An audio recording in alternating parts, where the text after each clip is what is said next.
예, 오늘은 16번째 시간입니다. 그리스도의 생애 16번째 시간. 호산나 다윗의 아들이라고 제목 붙였는데요. 오늘 예수님께서 예루살렘 입성하시는 그런 장면입니다. 예루살렘에서의 마지막 나흘 동안의 모습인데, 마지막 이 날에 대해서는 다음 시간에 볼 것이고, 그 전날까지만 볼 것 같습니다. 예수님께서 이제 예루살렘에 입성을 하셔요. 지난 시간에 나귀 타고 들어가시는 부분까지 이제 봤는데, 그 부분을 다시 봅니다. 스가랴 9장 9절에 보더라도 나귀를 타고 오신다, 나귀 새끼를 타고 오신다. 참 그렇죠. 왜 하필이면 예수님께서는 말을 타지 않고 나귀를 탔을까요? 예, 그냥 나귀가 아니라 아직 아무도 태워보지 않은 나귀라고 되어 있거든요. 마태복음 보게 되면은 예수님께서 건너편 마을로 가면 나귀가 있다라고 말할 때 어미 나귀와 새끼 나귀를 데리고 옵니다. 근데 예수님께서는 어미 나귀가 아니라 새끼 나귀에 탔어요. 새끼 나귀에. 근데 뭐 새끼 나귀가 몇 살쯤인지 모르지만 아무도 태워보지 않은 나귀라 그러니까 이제 막 사람을 태울 수 있을 만한 그러한 계월수가 됐겠죠. 그러니까 저는 나귀가 얼마큼 돼야 사람을 태우고 어느 정도 무게를 건드는지 잘 모릅니다. 하지만요, 어미 나귀도 아니고 새끼 나귀를 탔다는 얘기는 예수님의 그 성인 남성의 체중이 그렇게 뚱뚱하진 않으셨던 것 같아요. 영적인 일에 체중이 많고 적고는 그렇게 중요하지 않겠지만 예수님께서는 죽으시기 전까지 상당히 좀 고생을 많이 하셨다는 것을 외형적으로나마 느낄 수 있을 것 같습니다. 근데 여기서 우리가 알 게 뭐냐면 지금 스가랴서에서는 겸손하다는 표현을 썼습니다. 겸손하여서 나귀 새끼를 탔다라고 말씀하고 있고 마태복음에서 온유하다는 말을 쓰고 있지만은 하여튼 겸손 온유입니다. 그래서 멋진 준마가 아니라 나귀 새끼를 타셨어요. 그런데 제일 중요한 거는 예표적인 상황입니다. 예표적으로 나귀는요, 구원받지 못한 죄인을 나귀라 그래요.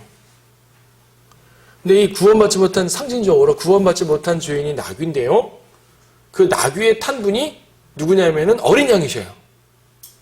그리고 사람들은 어린 양이신 예수님께 환호를 하지만은 예수님으로 말미암아 나귀가 존귀를, 영광을 받잖아요, 지금 이 상황에서.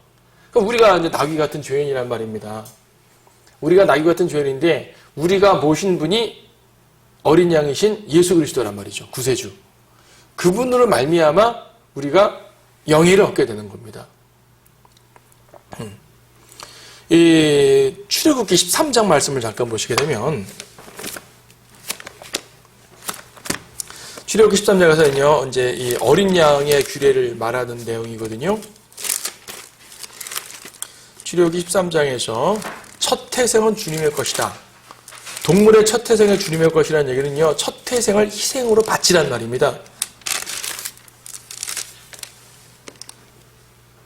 출애굽기 13장 12절부터 보게 되면 너는 태를 여는 모든 것과 내가 소유하고 있는 짐승에게서 나온 첫 배 새끼를 주께 따로 떼어 놓을지니 그 수컷들은 주의 것이니라. 주의 것이라는 얘기가 주님을 위해 봉사시킨다는 말이 아니라 희생제로 드린다는 말이에요. 죽인다는 말이에요.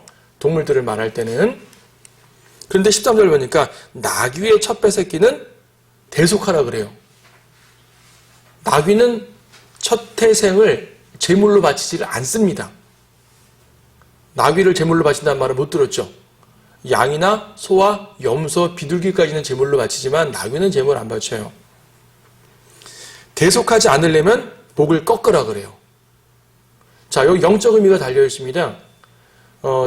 이제 대속이라는 말은 어린 양으로 대신 바치라는 얘기예요. 그러니까 나귀를 바치지 않고 어린 양을 희생제 바침으로써 나귀의 첫 태생을 바친 거 취급하는 겁니다. 대속, 대신 바치는 거죠. 사람의 첫 태생도 사람을 죽일 수 없으니까 어린 양으로 대신 바치는 거예요. 그러니까 첫 아들은 주님의 거라 그러잖아요.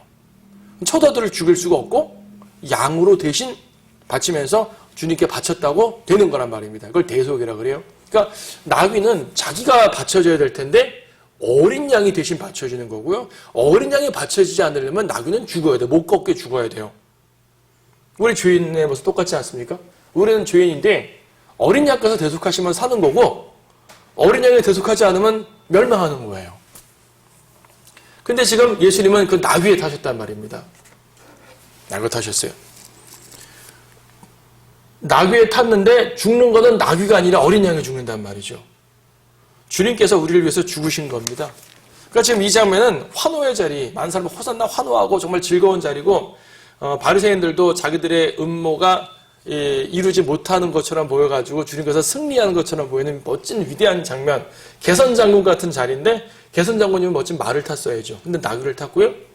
그 장면을 성경은 겸손과 온유라고 표현을 하고 있는 것이고요. 나귀가 아니라 주님이 어린 양이 죽습니다. 이 대속의 위대한 모습까지도 보여줘요. 그래서 예수님께서 나귀를 타신 건 의미가 있는 거죠. 재림 때는 말을 타고 오시겠지만 초림 때는 나귀를 타신 것은 우리 죄인들을 구속하시는 대속주 어린 양, 그리고 그 어린 양으로 말미암아 나귀가 영예를 얻을 수 있는 그런 모든 신학적 교리를 보여주는 장면이에요.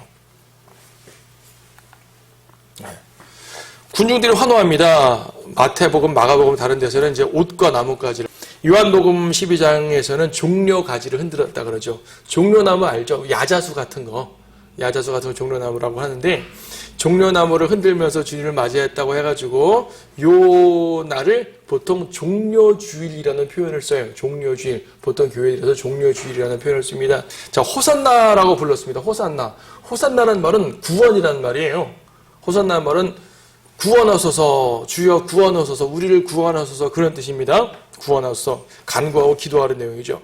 호산나라고 불렀어요. 호산나를 불렀는데 마태, 마가, 누가 볼 때 여기는 마태복음 21장 9절에 보게 되면은 호산나라고 말하면서 무슨 말을 하냐면 다윗의 아들에게 호산나, 다윗의 아들을 강조했죠. 메시아입니다. 주의 이름으로 오시는 분은 복이 있도다. 주의 이름으로 오시는 분, 하나님께서 보내셨단 말입니다. 하나님의 아들이란 말입니다. 지극히 높은 곳에서 호산나, 우리의 구원은 저 하늘로부터 온다. 우리의 구원은 지극히 높으신 분으로부터 온다, 그 말입니다. 그래서 지극히 높으신 분 하나님이 강조되었고, 메시아 왕이, 다윗의 아들 메시아 왕이 강조되었고, 주의 이름으로 오시는 분 하나님의 아들이심이 강조되었습니다. 그러니까 토탈 제대로 다 군중들은 올바르게 말한 거예요. 왕이시면서 하나님의 아들이시면서 우리의 구세주이신 그분이 오심으로, 그분은 이스라엘의 민족적인 구세주고 우리의 개인적인 구세주이기도 합니다. 그분 앞에 호산나. 자, 결국 이스라엘은, 이 예루살렘 사람들은요, 예수님을 메시아로 인식을 했단 말이에요. 군중들이 인식을 했어요. 이 군중들의 인식은요, 종교 지도자들을 압도합니다. 자, 그래서 이제 예루살렘 입성을 하셨어요. 입성을 하셨는데, 유대인들이 반발하죠. 지금 마태복음 21장 봤으니까 마태복음 21장 16절 말씀 보시게 되면, 주께 말하기를 당신은 이들이 하는 말을 듣느뇨? 하니 예수께서 그들에게 말씀하시고, 그렇다. 어린 아기들과 젖먹이들의 입에서 나오는 찬양을 온전케 하셨다이다 라는 말씀을 너는 읽어오지 못하였느냐? 라고 말합니다. 누가복음 19장에서도 이들이 잠잠하면 돌들이 소리치리라 라고 말씀하시면서 이들의 호산나 찬양은 정당하다. 자, 호산나가 구원하소서라는 간구라 그랬잖아요. 그러니까 사람들이 예수님을 향해 구원하소서라고 말하니까 바리새인 같은 사람들이 놀라는 거죠. 왜 이 떠돌이 설교자가 뭐길래 저 사람한테 구원을 외치냐 이거예요. 근데 군중들은 그가 구원자인 걸 알았다는 얘기죠. 심지어 요한복음 12장에 보게 되면요, 나사로를 살리신 게 지금 얼마 전입니다. 오래되지 않았어요. 그러니까 나사로를 살리신 걸 목도했던 그 증인들이 있잖아요.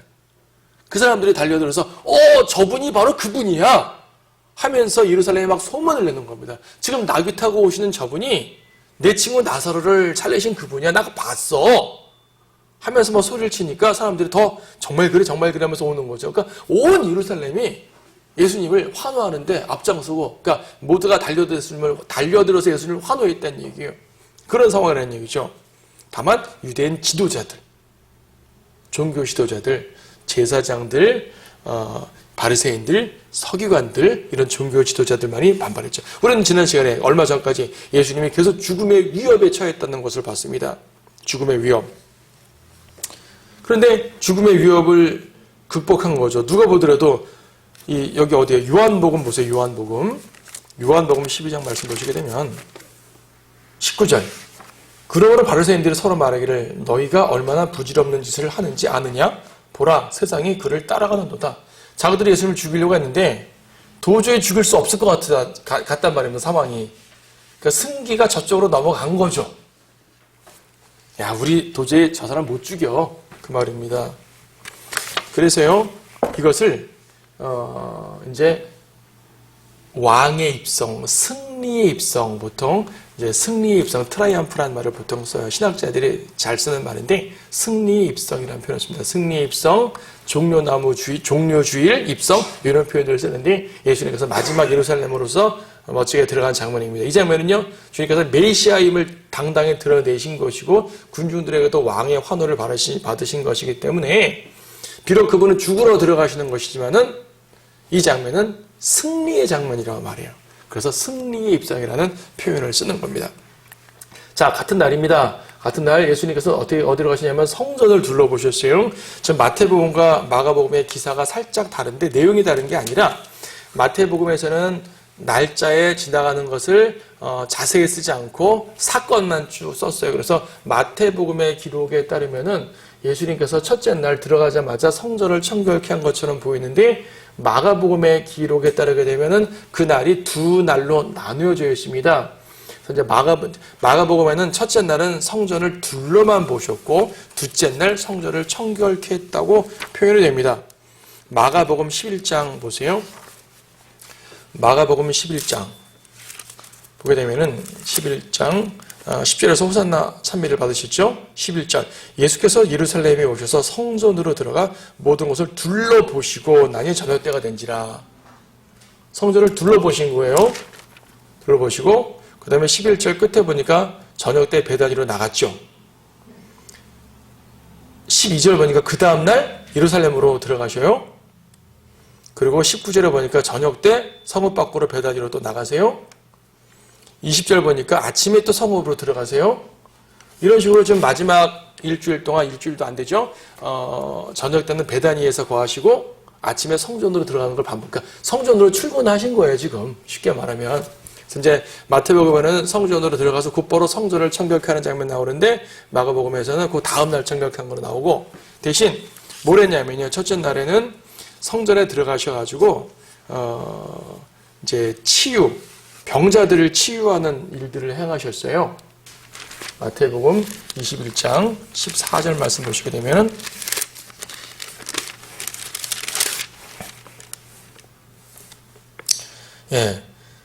또 눈먼 자들과 저른 바리들이 성전에서 주께 나아오니 주께서 그들을 고쳐주시더라. 마가복음에 따르면 성전을 돌아보시다가 막 둘러보시다가 말하는데 둘러보시고 성전에 얼마나 갔으면 둘러보시고 바로 저녁 때 된 게 아니거든요. 그 사이에 많은 사람들이 찾아오고 치유를 행하고 설교하고 계속 하셨단 말입니다. 이 마지막 이 며칠 동안 예수님께서는요, 성전에서 치유도 치유지만 치유보다는 논쟁과 설교를 또 상당히 많이 하셨어요. 그리고 성전 안에서도 마태복음 21장 기사를 보게 되니까 성전 안에서도 아이들이 환호합니다. 아이들이 계속 성전을 뛰어다니면서 호산나 호산나 하는 거죠. 한번 설명드렸죠. 성전은 뭐 성소 지성소에 있는 그 성전 그 제사 행하는 그 건물 여기만이 아니라 성전의 뜰 외곽이 꽤 넓다 그래서 축구장 이상으로 넓다 그랬었어요. 그 모든 마당을 애들이 뛰어다니면서 호산나 호산나 하고 다니는 거예요. 예루살렘 성문으로부터 들어왔던 그 모든 것들을 행하는 거죠. 그리고 저녁 때 베다니로 나가셨어요. 여기 지도를 그려놨습니다. 이거 한번 보세요. 지금 여기가 예루살렘 성이고요.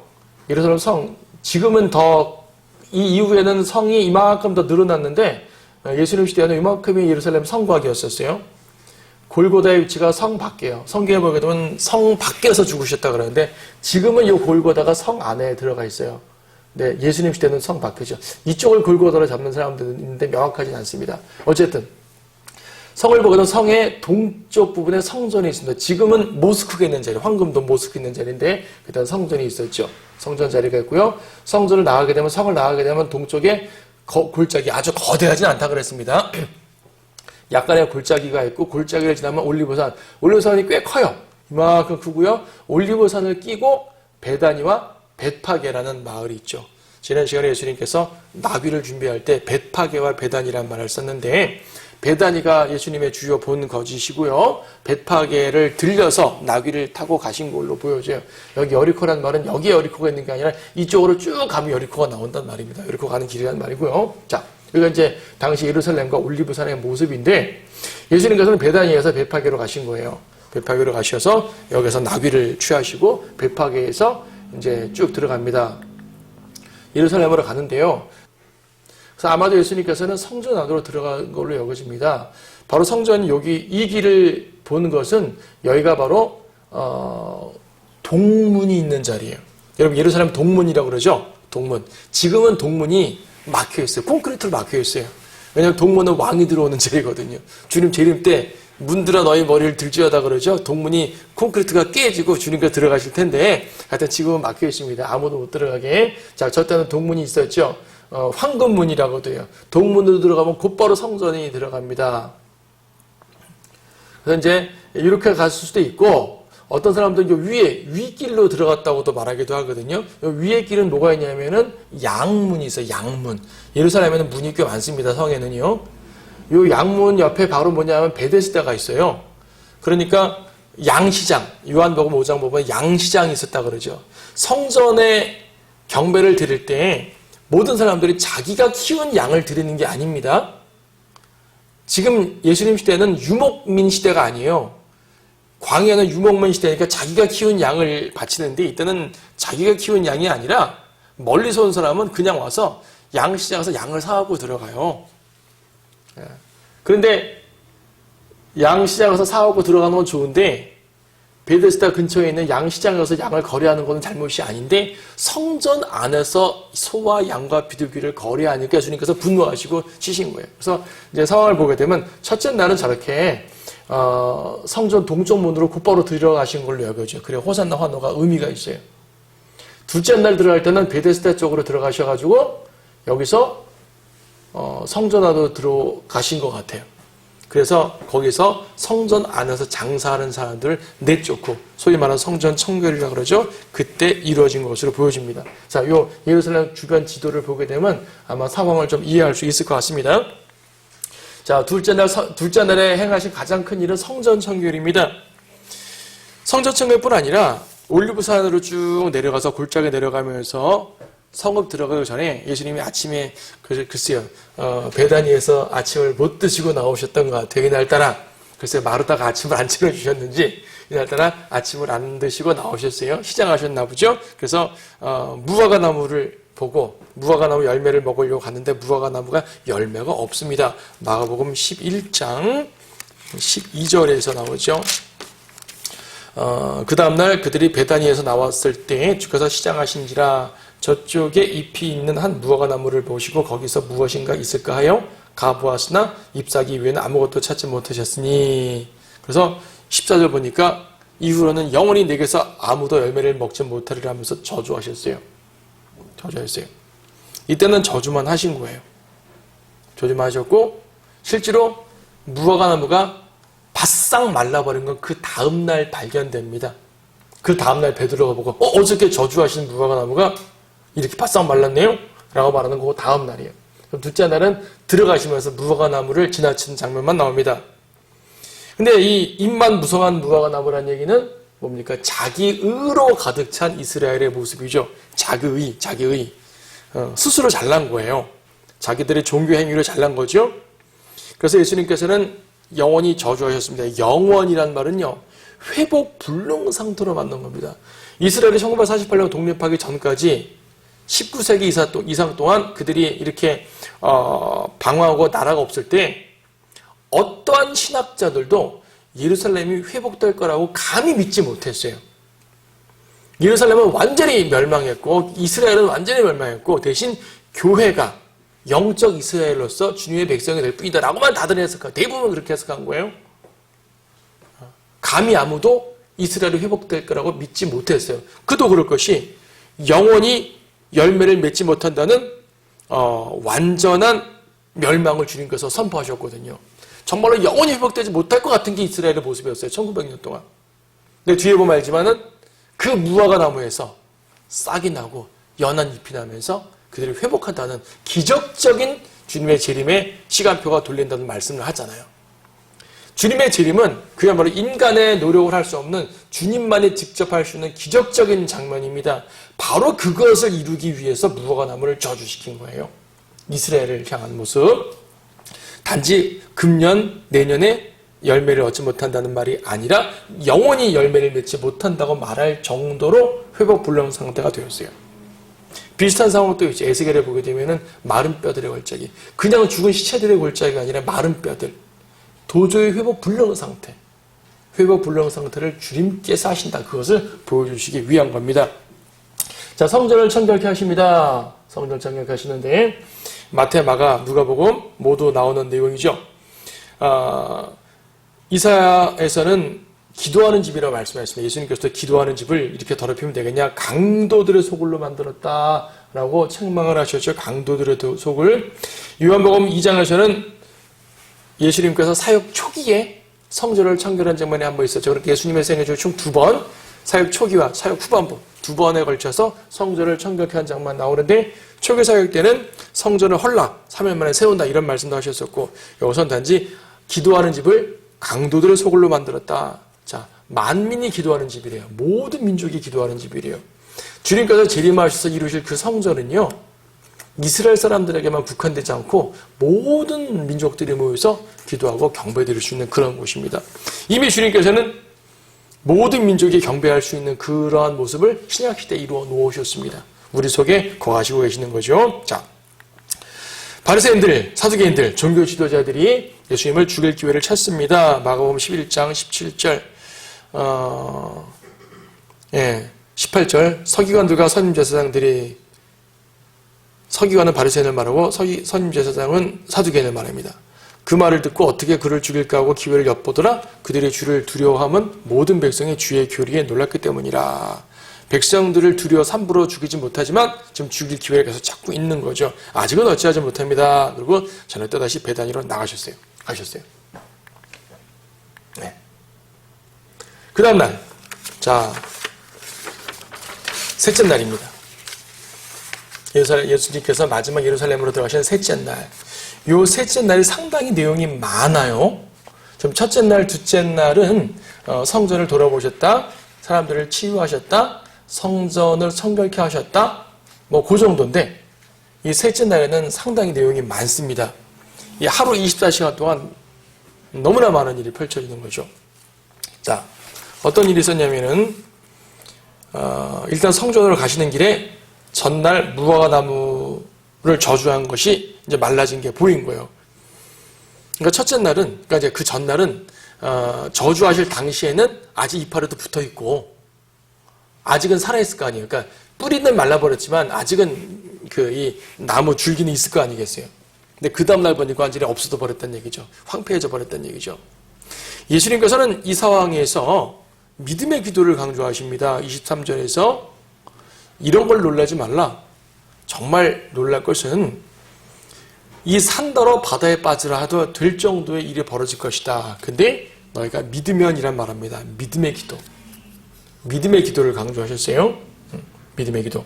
마태복음에서 믿음의 기도를 강조하셨고 마가복음에서는 그 뒤에 이어지는 내용 속에서 25절 너희가 서서 기도할 때 만일 어떤 사람과 적대 관계에 있다면 그를 용서하라.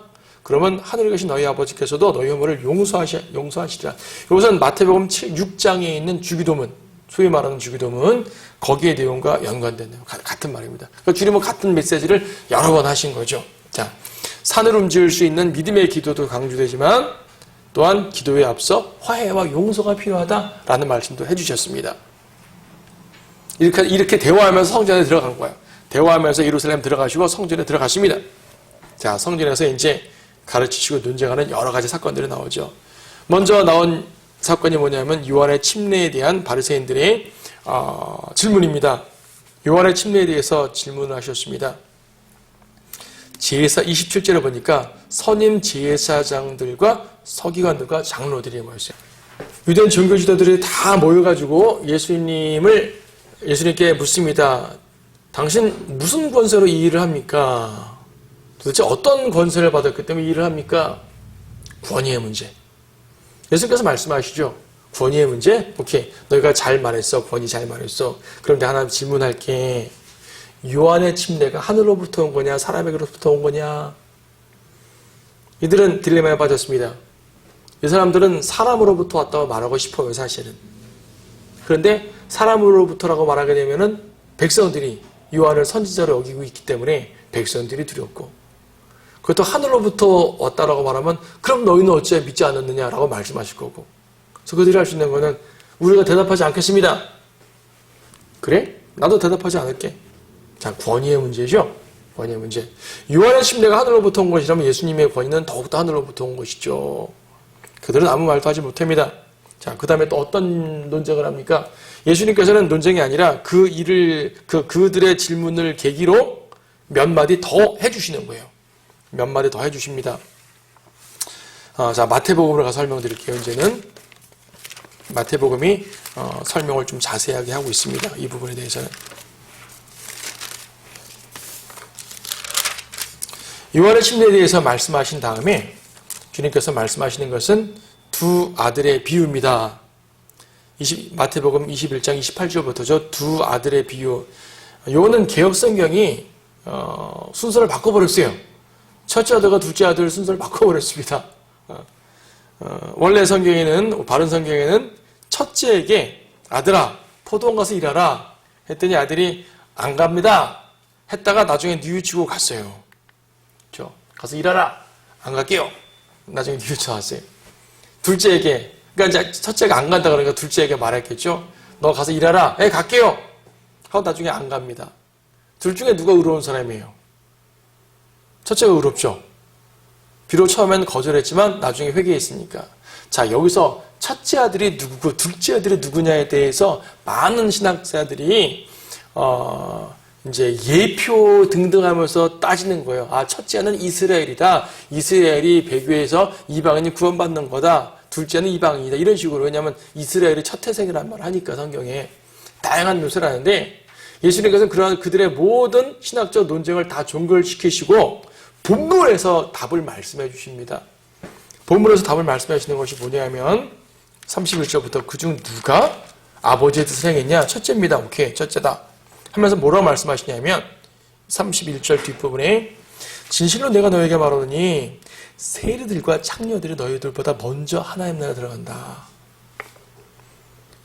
이는 요한이 의의 길로 너희에게 왔으나 너희가 그를 믿지 아니하였기 때문이라. 그러나 세리와 창녀들은 그를 믿었느니라. 너희는 보고 나서도 뉘우치지 아니하였으며 그를 믿지 아니하였느니라. 그러니까 여기서 첫째니 둘째니 이 위계 순서는 중요한 게 아니에요. 누가 형이고 동생이냐는 예수님 말씀의 핵심이 아니었어요. 여기서 예수님 말씀 핵심이 뭐냐면 회개한 자에 대한 문제입니다. 그러니까 여기서 예표적으로는 첫째가 이스라엘, 둘째가 이방인 이렇게 말할 수 있을 것 같은데 그것이 아니라 문맥 가운데 회개한 죄인이 첫째 아들인 거예요. 뉘우쳤다는 개념에서. 그렇죠. 그래서 이제 두 아들에 대한 비유를 말씀하셨고 주님께서는 비유를 하나 더 말씀해 주십니다. 포도원 비유입니다. 포도원 비유. 자, 어떤 집주인이 포도원을 만들고요. 종들에게 이제 소장을 정해주고 먼 데로 갔어요. 멀리 떠나셨어요. 자, 소출을 받을 때가 됐습니다. 종들을 보냅니다. 종들을 보내니까 이 소작인들이 종들에게 소작료를 내지 않고 때로는 죽이고 때로는 때리고 때로는 내쫓고 그랬습니다. 재차 보냈지만 또 마찬가지입니다. 그래서 주인은 아들을 보냅니다. 아들은 존중하겠지 했더니 오히려 웬걸 농부들이 이 아들은 상속자다. 이 아들을 죽이면 우리는 이 포도원을 가질 수가 있어 하고 죽였단 말입니다. 누굴 말합니까? 이 종들은 선지자들을 말하는 거고 이 아들은 예수님 말하는 거겠죠. 그렇죠? 뭐 답은 분명합니다. 왕국을 차지하는 거예요. 근데 여기 가만 보게 되면 하나님께서 어떻게 행하시냐면 이 악한 일꾼들을 다 죽입니다. 40절. 그가 그 악한 자들을 비참하게 죽일 것이며 또 그 포도원을 제때에 소출을 받이 다른 농부들에게 새로 주리이다. 비참하게 죽입니다. 그래서 예루살렘을 AD 70년에 엄청나게 파괴하신 거예요. 다른 농부에게 새로 준다. 다른 농부. 그것을 주님께서는 뭐라고 말씀하시냐면 43절에서 하나님의 나라를 너희에게서 빼앗아 그 소출을 가져올 민족에게 주리라. 자, 이것은요. 왕국을 뺏으려는 바리새인들의 모습이었는데 왕국을 차지하는 찬탈하려는 예수님께서는 그들에게서 뺏어가지고요 하나님의 나라를 새로운 민족에게 줬어요. 여러분 제가 한번 설명드렸네요. 하나님의 나라와 천국의 차이. 천국은 물리적인 왕국이고 메시아 왕국이고 하나님의 나라는 영적 왕국이라고 그랬어요. 그런데 마태복음을 제외한 다른 복음서와 다른 서신서에서는 천국이라는 용어가 원래 없기 때문에 메시아 왕국, 실제적인 왕국마저도 하나님의 나라라고 표현한다는 말씀드렸었습니다 근데 마태복음에서는 하나님의 나라와 천국이 둘 다 나오기 때문에 철저하게 구분돼서 해석이 됩니다. 마태복음에서 천국 하게 되면 실제적인 메시아 왕국을 말하는 거고 하나님의 나라라고 말하면 영적 왕국을 말하는 거예요. 여기서 영적 왕국을 빼앗아서 다른 민족에게 준대요. 이스라엘 말고 다른 어떤 민족이 영적 왕국을 받을까요? 미국이 받을까요? 영국이 받을까요? 대한민국이 받을까요? 어떤 민족이 받을까요? 지상의 어떠한 물리적인 민족도 하나님의 나라를 받을 자격이 없습니다. 여기서 그 소출을 가져올 민족이라 말하는 것은 베드로전서 2장 9절을 말하는 영적 민족, 영적 민족을 말하는 거예요. 우리는 거룩한 민족이라 그러잖아요. 선택받은 세대요, 왕 같은 제사장이요, 거룩한 민족이라. 교회를 말하는 겁니다. 유대인들이 왕국을 거절했을 때 교회가 왕국을 받아요. 그러나 교회가 받는 왕국은 영적 왕국만 받아요. 실제도 왕국은 교회가 받질 않아요. 교회가 받지 않고 하나님께서 유예시켜 줍니다. 주님 재림할 때 다시 이제 유대인에게 줄 테니까 그래서 일부러 여기서 하나님의 나라의 표현을 특별히 쓴 거예요. 자, 유대인에게는 영적인 거, 물리적인 거 다 기대하셨지만 그들이 거절함으로써 둘 다 뺏어가셨고 영적 왕국은 교회에다 주셨어요. 자, 그걸 설명해 주는 겁니다. 경륜의 변화를 설명해 주는 겁니다.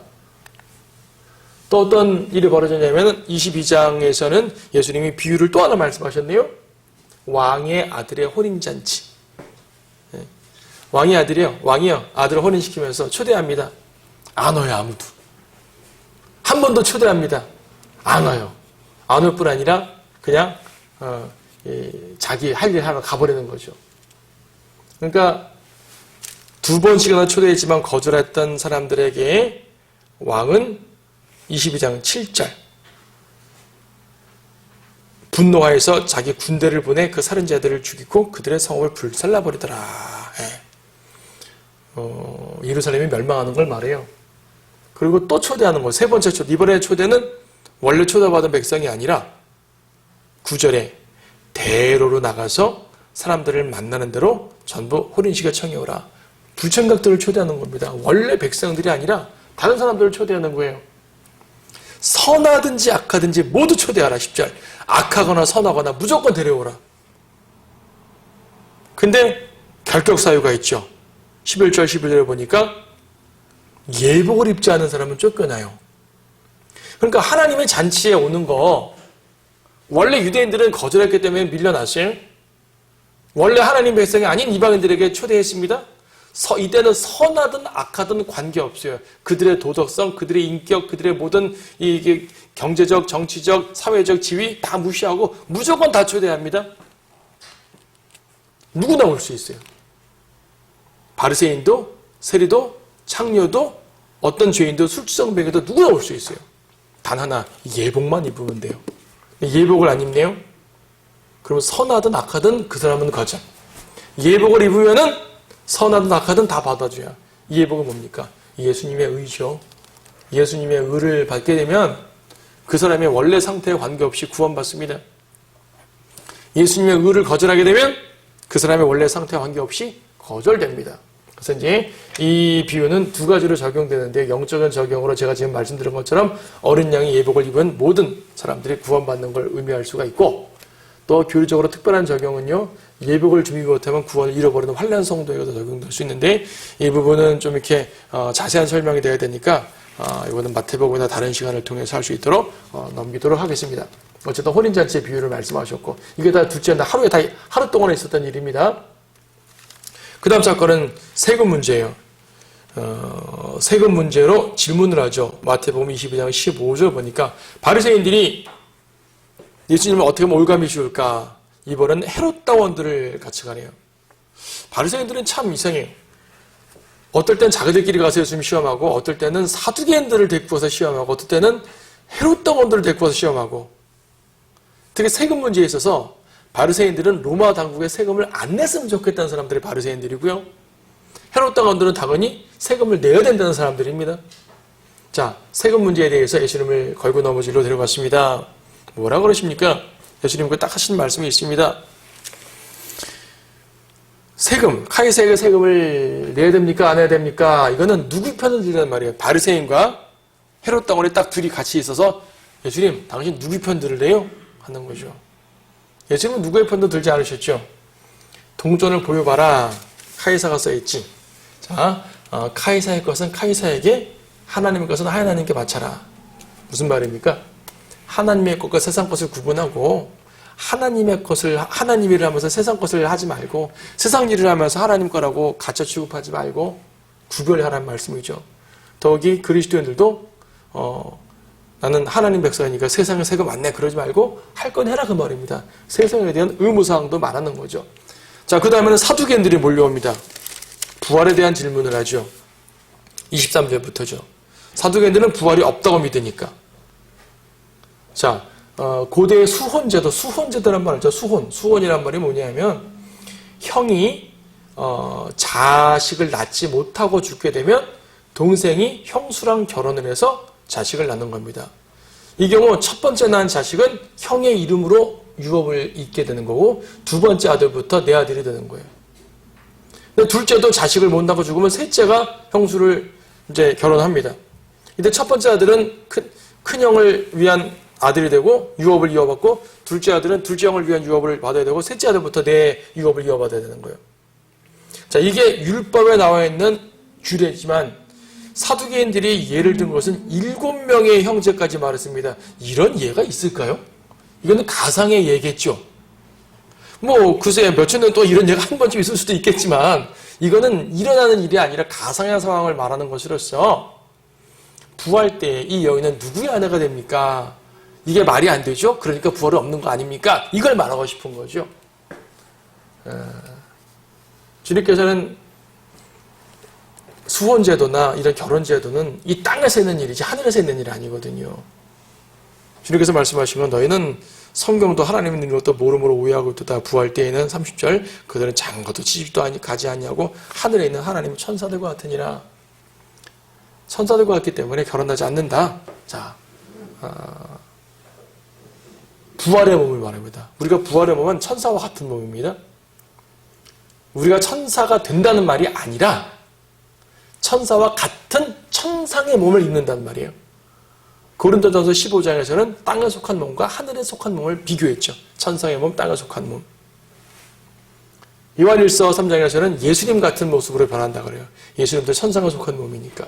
자, 그런 걸 말하는 겁니다. 자, 굳이 남자니 뭐 이런 말까지는 하지 않겠습니다. 너무 복잡해지니까.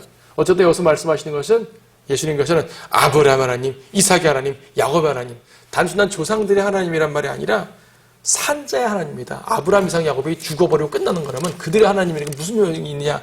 그들이 부활하고 영원토록 하나님의 백성이기 때문에 그들의 하나님이 의미 있는 말 아니겠어요? 산자의 하나님을 강조합니다. 자, 그 다음 사건은 첫째 계명, 둘째 계명에 대한 문제입니다. 34절은 바리새인들이 왔어요.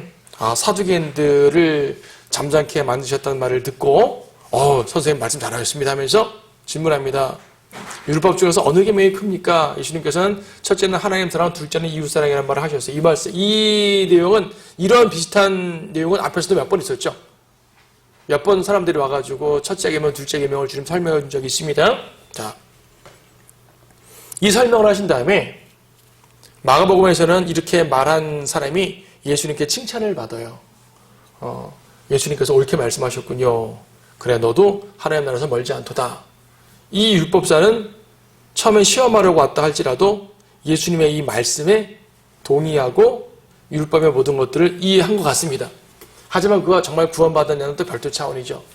예수님께서는 여기에서 이번에는 예수님이 먼저 바리새인들에게 갑니다. 41절에. 지금까지는 다른 바리새인들이 예수님께 와서 시험했는데 이제 예수님이 먼저 가는 거예요. 41절에서.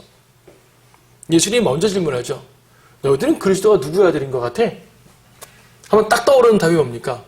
누구의 아들? 다윗의 아들. 이걸 모르는 바리새인들은 한 명도 없어요. 유대인 지도자라고 하면 성경 좀 읽었다는 사람들은 그리스도가 다윗의 아들인 걸 모르는 사람 없습니다. 다윗의 아들이죠, 당연히. 그래? 그러면 110편 100편 1절을 인용하셨죠. 110편 1절을 인용하시면서 44절에서 다윗의 시거든요. 주께서 내 주께 말씀하시기를 내가 내 원수들을 내 발판으로 삼을 때까지 너는 나 오른편에 앉아있으라. 앞에 주께서는 여호와 하나님을 말하고 뒤에 주께서는 예수님을 말합니다. 그리스도를 말합니다.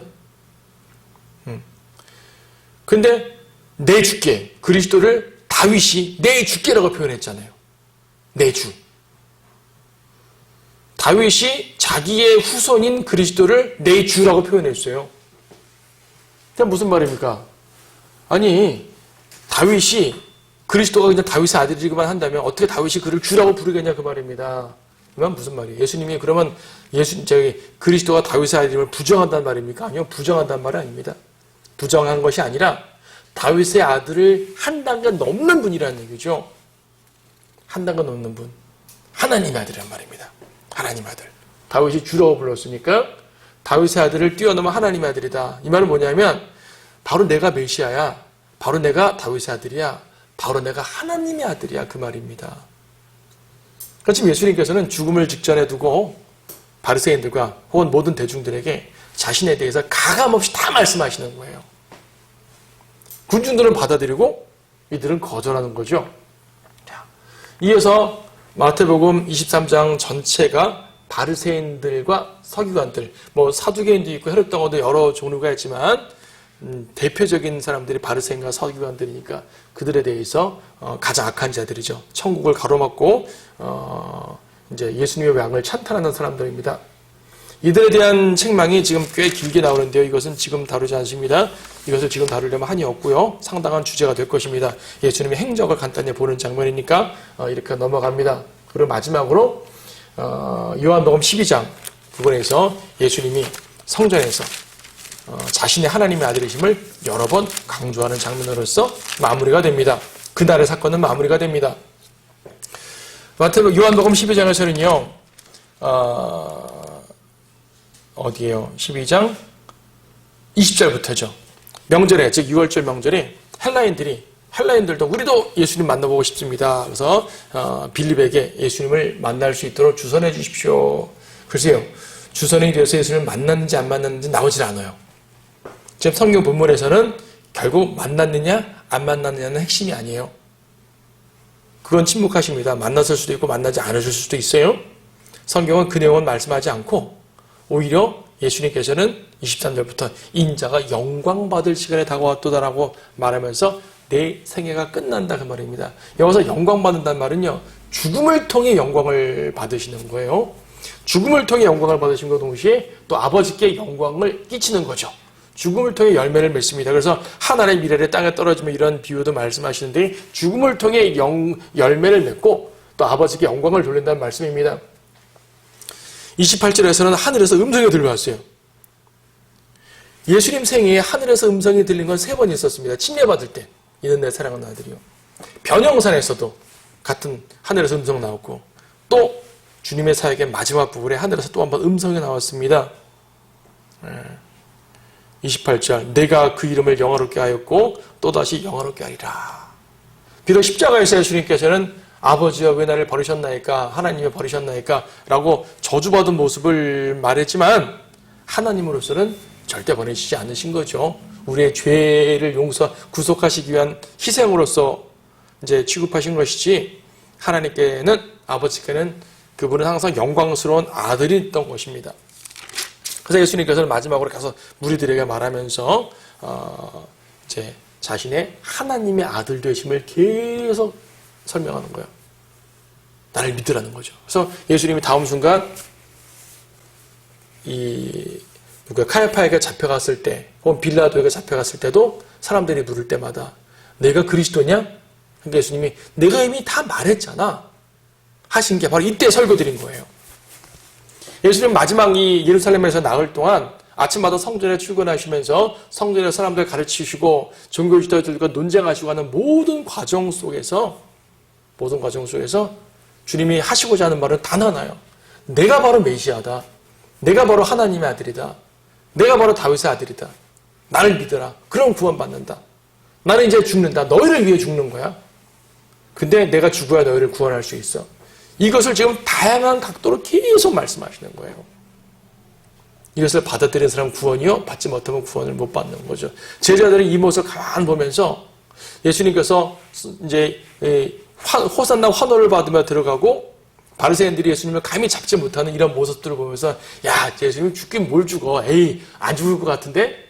군중들은 저렇게 예수님을 믿는데 어떻게 바리새인들이 예수님을 잡겠어? 에이, 죽는 거 아직 걱정할 거 없어. 이렇게 생각했을 거예요. 하지만 이렇게 말씀하신 바로 이날 저녁에 주님께서는 잡히십니다.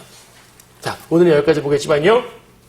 지금 다음 시간에 볼 내용은 바로 뒷사건인데 6월절 식사를 하는 장면입니다. 그거는 요 날의 저녁입니다. 지금 화요일 저녁 때 벌어지는 일이 이제 펼쳐질 텐데 마치 이와 같아요. 제자들이 볼 때 도저히 예수님은 죽을 것 같지 않는데 죽으셨잖아요. 죽으시기 전날까지도 제자들은 이해하지 못했습니다. 주님이 지금 곧 오실 것 같은데 우리는 모른다고요. 이 상황 보니까 아직 오실 날 좀 멀 것 같아. 바로 오늘 오실 수도 있는 거거든요. 이때는 주님의 죽음을 대비해야 되는 것이고 지금은 주님의 재림을 대비해야 되는 것이고 결과적으로 주님을 대비해야 되는 겁니다. 주님을 맞을 준비해야 되는 것입니다. 우리가 항상 주님에 대해서 항상 모든 관심과 초점을 두어야 됩니다. 여러분이 생업을 열심히 하는 것도 좋고 다 좋은데 그런 모든 과정 속에서 주님에 대한 초점을 잃으면 안 된다는 거, 이것이 우리가 주님께서 마지막까지 십자가를 향해 나아가는 그 모습에서 배울 수 있는 모습이라고 생각돼요. 그런 점에서 여러분 또 한 주를 살아가면서 주님과 말씀에 초점을 잃지 않는 그런 삶을 살았으면 좋겠습니다.